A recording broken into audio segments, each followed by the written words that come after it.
still got this obvious pun in there somewhere without having to sink so low as to say it myself. Hey everybody, it's Chugga Conroy. Welcome back to more Splatoon. Last time, we looked at a new weapon class that was the L3 Nozzle Nose. And stop telling me I forgot the Cherry Nozzle Nose, that's a different weapon. Ugh.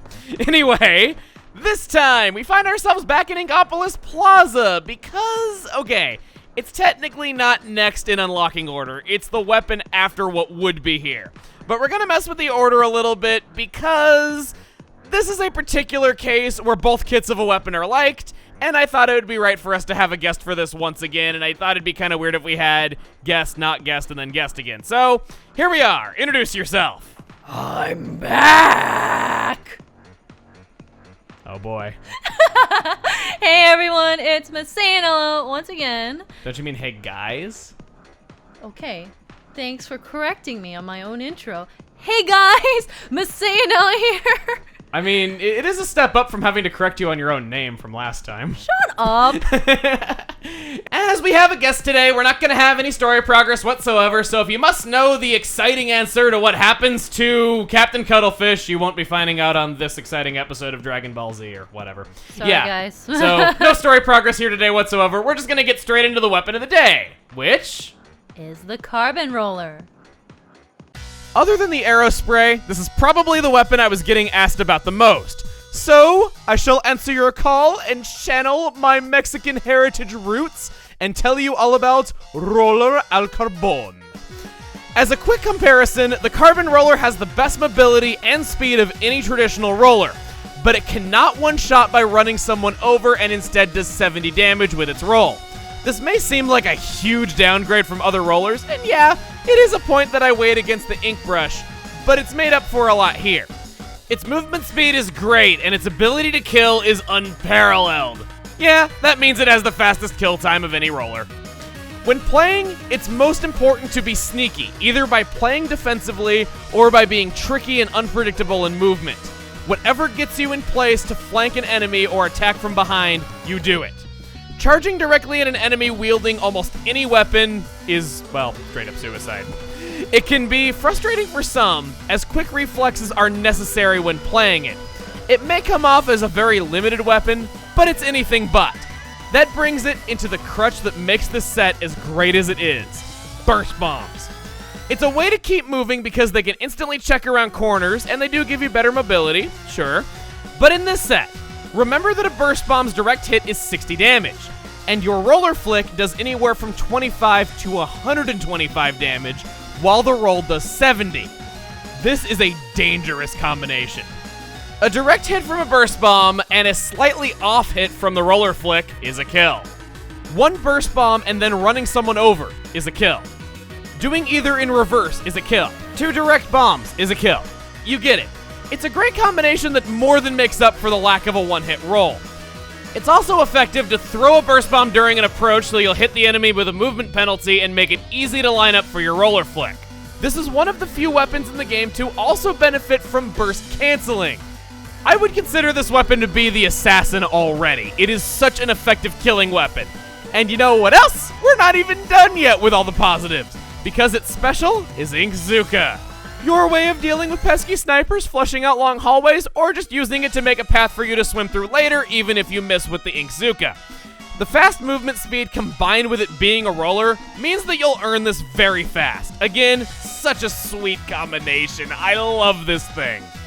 And you know what else?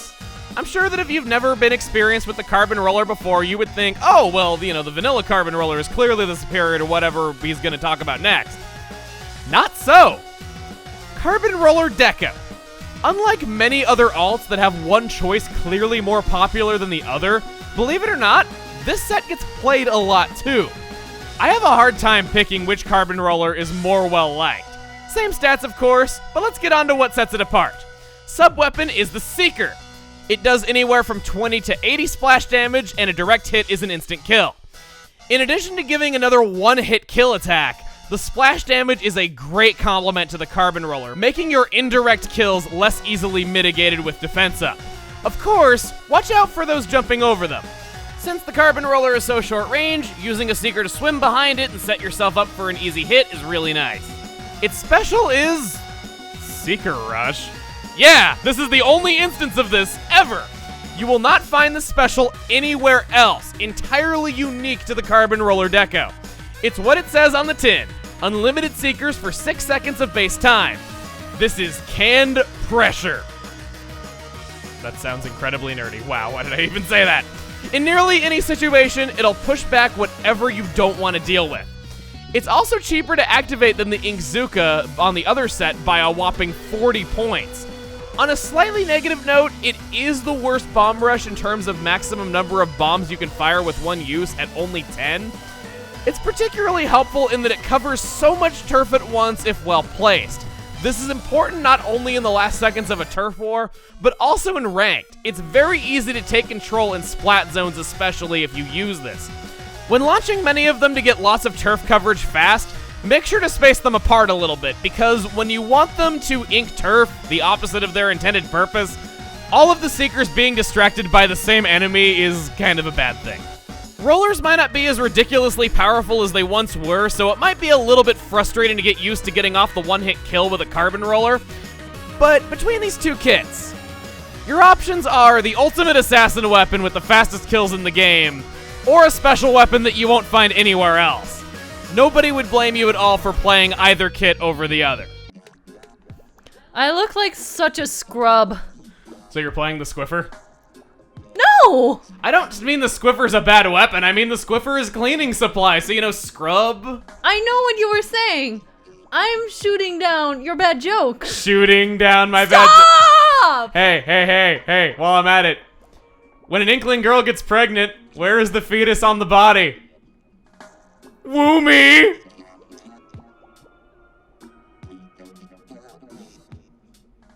Anyway, my equipment spread. Can I go? Can I do this? I'm all out of puns. That's like 4 in the span of like the first like 5 minutes of this video. Please stop. Stop yourself. Okay, so I guess I'm going first then? I guess so. Okay, well, I'm using the vanilla. I love the vanilla set. The deco is good. I would never say that it's a bad weapon, but I just prefer having burst bombs on this particular weapon. Oh yeah, so. excellent combo. Oh, it's so good. Excellent combo. It's so good. So I decided to use the vanilla, but I look like a newbie. I wish I could see what you look like so bad. I'll see when we actually get into the games. Yeah, but you're gonna laugh. But so starting off with the headgear, I'm going for ink recovery up because of burst bombs. Burst bombs are very pricey, and I don't really feel like running the sub saver. I just don't really care for it most of the time, so I'm running ink recovery up for the most part. I have over the entire set, I have 3 damage up, or 3 damage up subs, so that's about equivalent to 1, so that I figured that's enough to help out my burst bombs get enough damage. Swim speed up is self-explanatory, but since we're going into a ranked battle mode, I figure quick respawn might be a good thing to have, at least a little bit of it. You generally do a lot of killing and a lot of close range fighting. Yeah, I do a lot of dying. Are you gonna run out of curiosity any other abilities that help respawn? I was actually thinking about doing this equipment because it's so good and it has some quick respawn on it as well. But I figured I should probably focus more on the ink recovery up that I have on my headgear. Because I have one that has comeback on it. Yeah. Which is really good. Comeback is awesome, yeah. If we were doing tower control, I would definitely run it. Oh yeah, easily. Comeback, quick respawn, stealth jump. That's what you would do But since it's flat zones, I'm not terribly concerned about it. Okay. I'm gonna be playing the deco variant, as you would guess. I wanted to have dual carbon rollers because it would be a crime not to show what a great weapon the carbon roller can be in the right hands. And on top of that, this is the only time we're ever gonna see Seeker Rush, so hence dual carbon rollers. I've decided to go with swim speed up on me a lot, wow. Swim speed up increases movement in the ink. I've gone with a little bit of defense up as well. Damage up to help with the splash damage for my Seekers as well as my roller flicks, because you never know when a little bit of extra damage might help. I got 4 sub slots of it, which is a little more than 1 main. I guess technically the same thing could be said for my defense up. And then, oddly enough, I'm going with a little bit of Ink Saver main just because I like these shoes better for what I want to do. I wanted Ink Resist up on the main slot, and, well, Ink Resist up is my baby. Oh boy, okay. Ink Resist Up will help me in swimming around and in getting a roll started if I need to move quickly, but... You know... That Ink Saver main... No, if I want an Ink Saver on this, it should be Ink Saver sub. So now I'm gonna go with my good old trusty red high tops, and I'm gonna drag them into this mess and get them all dirty and filthy and have to give them to my mom to wash at the end of the day. We match. So we have matching shoes. Yeah. Red high tops are great. I'm not the only one who thinks so now. So all you people telling me that like, hey, you're influencing people to wear those shoes. No, she's an independent woman who picks out her own shoes. You don't have to tell me that. Excuse me. I can defend myself. Well, here's my look. I call it the manly man who is so tough he's got a ponytail, but still tough that he can look awesome wearing the pink sweater that his grandma knitted him for Christmas. And I actually am Christmas colors too. I have red and green. Great. Okay. My look. I'm the scrub. The scrub. Since we're getting into it, we're gonna be seeing the cool new feature of Splatoon for the day, just as promised in every single one of these, and that is squad battles. If you want to play in ranked modes with your friends, you may do this. You will always be on the same team, so you don't have to worry about fighting against them and fighting over, you know, like, hey, you got to be on their team 5 times. How come you get points and I keep losing? Don't know what accent that's supposed to be, though, but I'm not going to identify it because that's just going to make everything worse. So we'll go into this. I'll create the squad, and you can play with a twin squad, a tri-squad, a quad squad, but unfortunately, no squid squad, even though that's what I like calling it. If you were to go with a tri or a quad, you would only get paired up with other tri and quad squads. It's just no. Simple.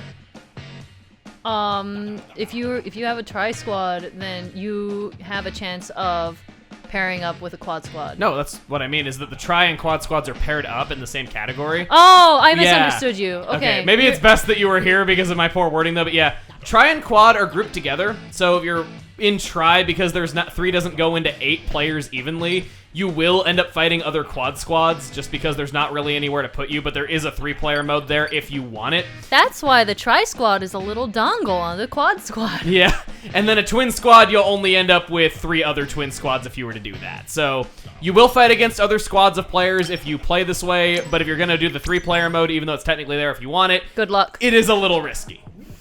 So we're just going to be going into twin squads. There's only 2 of us. You can set a password for these rooms should you want to. I don't think it's overly necessary because I can just kick out anybody that I don't want if they try to join in. Or you don't have friends. Shh, we don't tell them that. I am a little worried about, well, actually, no. Both of these maps have a single splat zone in the middle, so that will be good for me using my Seeker Rush. I'll be able to cover a lot of turf. Yeah, that's quickly. actually a good point. Yeah, I'm looking forward to that. Try not to hit the tree in Urchin Underpass. Yay! Man, that last squad is some serious BS. Oh my god! Stop yourself! Stop! Sorry, I'm just having fun. All right, well, first time seeing this map on this mode. Got those, ooh, a lot of short range stuff. And they got blasters, they got a hero shot. Oh, what? The Luna Blaster is gonna be a thing. Oh yeah, with rollers, that's gonna be tough. They kill just as fast as we do, but their sweet spot is a little bit easier for them to read than it is us, and I need to get up this slope, holy crap. Okay. Just gonna try to cover some turf, get my special built up early, generally what I like to do. I might go behind the scenes, find guys and kill them while they're too busy focusing on the objective. Generally how I like to play in ranked, of course. I've said this many times. And Seekers are going to be really nice in this long straightaway. Going to ink a lot of turf in the middle right there, pressuring people on the other side. That guy activated a bubble at a great time. We are in control. All right. So, I've explained what I'm going to do here. I'm probably going to launch off my Seeker Rush pretty quick. How about we switch it over to you and you tell us what you're doing? I'm shooting people. With shooting people. I'm just trying to keep them away from the center. I'm getting quite a fair number of kills, but I am in a bad spot. I got 1 kill with my Seeker Rush right there. That was good. I got the Luna Blaster. I got another kill with the Seeker. Wow, I am pressuring. Okay. I cleared out quite a few of them. Yeah, so. I got double kill just now. Did you get the other 2? Yeah. They're coming back in though. Yeah, I see that. Hup! Got the guy using Inkzuka. Oh wow, that was good. I was gonna launch I was about to launch a Seeker at that guy. We're down to 22 seconds to win. All right, I don't think it's safe to super jump right now. Somebody's super jumping to me anyway. Got him. Got him a tag team with my own Seeker. 7, 6, 5, 4, 3, 2, 1, knockout! Wow, I didn't have to worry about that at all. Now, there was something that had me a little worried about this, and we're gonna see it right here. You are an S rank and I'm an A+ rank. Yep. If you go into squad battles and you are at least an S rank, you don't go up or down. Once you are an S rank, you can only rank up or down by, holy crap, 8 kills. Wow. That has got to be some glorious footage that I wasn't able to see of you playing that. Yeah. So you will not rank up or down. Your rank can only change from playing with randoms. A lot of people don't like this, especially because Rainmaker is particularly hard to play with randoms. Technically, you can leech off of an S rank friend and they have nothing to lose by helping you, and you can at least get up to A+ by doing that. You can do that. It is something that's possible, though, but whenever you inevitably do have to play with randoms, you are going to be playing against A+ ranks and S ranks. Also, you cannot go from A+ 99 to S in squad battles. Yeah. Anything that has anything to do with S ranks, you can't achieve. You can technically get up to A+ 99, but you have to earn that last win that would get you an S rank, and if you haven't actually... Implying that they haven't earned Well, I mean, if you're leeching else. off of a friend, you know, it's just one of those things where you do have to prove yourself to be able to get into S rank for the first time. So the rules regarding squad battles are a little bit different. Well, this is embarrassing. Long story short, we had recording troubles that corrupted only what was going to be the second match of today, and we didn't catch the problem until after the maps rotated. Good for us that Splat Zones happened to be in the rotation when we caught it, but not good for you if you don't like Splat Zones and you were just waiting for the map modes to change already. Map modes. Hey, I am right there with them in the frustration of me stuttering right there, though, because I have had so many days where I just do not want to deal with tower control, but all the time. Tower control for these 4 hours, then tower control for the next 4 hours, and ugh. That's when you know the universe is telling you to play tower control. That's when you know the universe is telling you to go play Overwatch.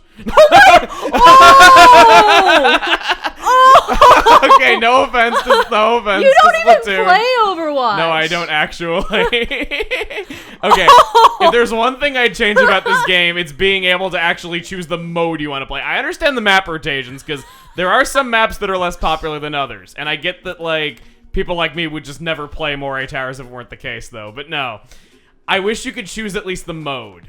I also wish the game could find opponents for us. Never mind. You can't even do it in the lobby? Yeah! Oh my gosh, it's full of S ranks. Oh, I can't even read any of their names to know who got what team. I can, but I didn't read any of them. We got the stage that doesn't have a single splat zone. That's gonna be kind of bad for my Seeker Rush.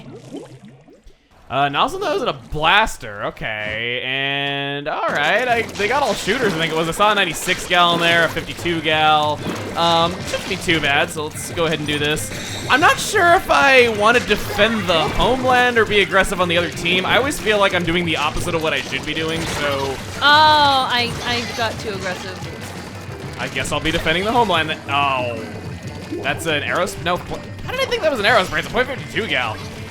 Wow, I just saw our blaster royally miss many, many times. Oh, come the frick on! You should have died! I do feel like this is a map where it's very easy to get pinned down if the other team gets control over you, where it's hard to recover just because of the way the map is laid out, the way the zones are positioned in front of the bases, things like that. The conveyor belts as well, I think, are a bit of a contributing factor. Oh, shoot. There's sub-weapons that can game those really nicely. Okay, I see you over there. Okay, traded kills right there. 1 minute into the game, nobody's on the board yet. I'm kind of okay with keeping it that way, though, because... For now. Yeah, I'm kind of okay with that. Oh, shoot. Tag. My Seeker got somebody. Oh, really? Oh boy, oh boy, oh boy, oh boy, oh boy, oh boy, oh boy, oh boy, wow. Somebody threw a bomb at me while I was on a conveyor belt and I barely managed to get out of the way. This 96 gal isn't too great. Okay. Well, 96 gals are notoriously inaccurate, though, so it Yeah, could just he's be... inaccurate, but I've played against good... No, I played against him, too. I just mean, in modes like this where people are being really aggressive, it can be really frustrating. I don't know. I think The 96 gal just got me. There it goes. Spoke too soon.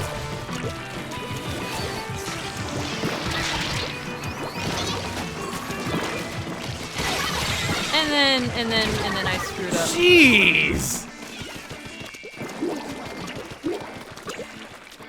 Wow, man. that's the vanilla octobrush. I'm surprised they're not putting down more. No. Oh yeah, they're right. They're not putting down beacons. I didn't see any on the map. I guess I assumed it was the new I vote saw for the them same reason. I saw them put down one, but there hasn't been too many. Seeker Rush, it's go time. Yep, do it. Do the thing. Take back that control that we never had. Or if not, that's cool too, I guess. I mean, you tried. Oh, no! Swam right into it and it cost us our zone. It's okay. I'll clean up your mess. I'll clean up your That's guts. the thing is, I don't feel okay super jumping a lot of this map though because everything is so centralized in the middle. Yeah, yeah. Yeah, like I keep finding myself not wanting to super jump because I don't have stealth jump, so might be good for this map. Ooh, I got a double kill with the Ningsuga. That's my shtick. I think we might get it. And then I died in the zone. You weren't really in the zone now, were you? No, I was in the zone. That's the issue. I was in it and then I died. Oh, as soon as I got my Seeker Rush. We'd have to have control for almost the remainder of the time limit to actually pick it. Crap.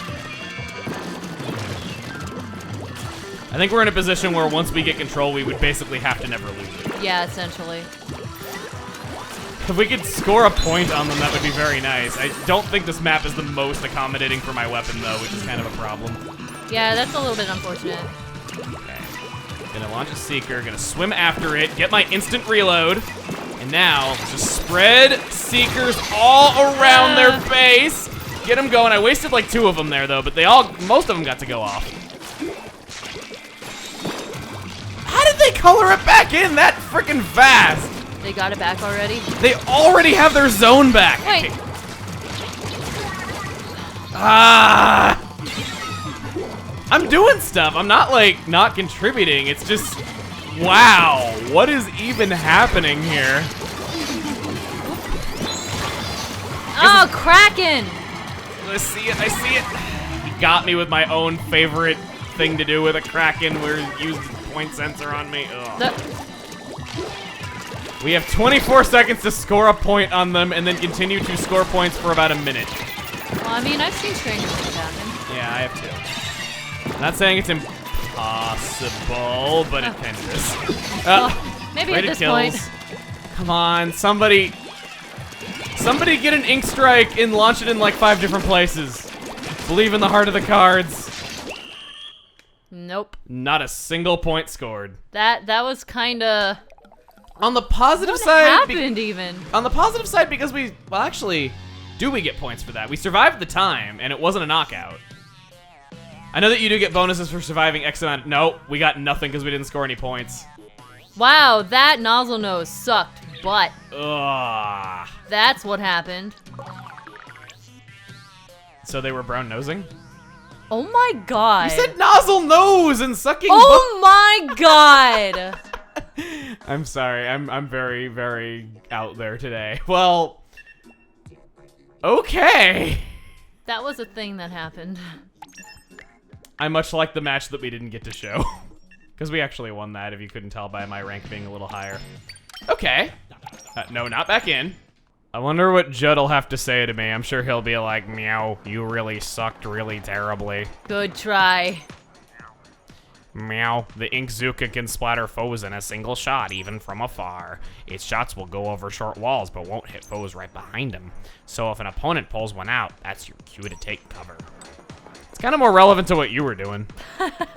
Anyway, I guess that's really about it. Yeah, there is the scrub right there. I see. You're like, look all dejected when I said it too. Wait, am I over there? Yeah, and wow. you look kind of sad. Well, I mean, after what just happened.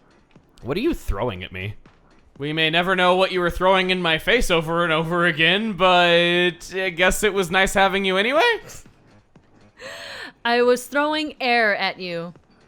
That's what I was doing. Or I was throwing your jokes back into your face. You calling my jokes nothing? Yeah. Oh. No, No, no, don't be sad. I'm kidding. Anyway. Just kidding. I swear I was kidding. Thank you so much for joining us. You will not be the only guest. We will have a few others before the end. There are some weapons that I'm just simply not good with, or there's situations like this where I'd like to show both kits. And I thought a guest would be the way to do that, but we're going to be done with guests for a little while, just so we can get a little bit more story in there. Yep. Thank you so much for inviting me. It was a blast. All right, well, next time on Splatoon, we're going to be seeing what my actual tower control main is, because I was originally going to show it off here, but then we had that change in plans with the order. See you guys then. Stay fresh. Again. Because I said so.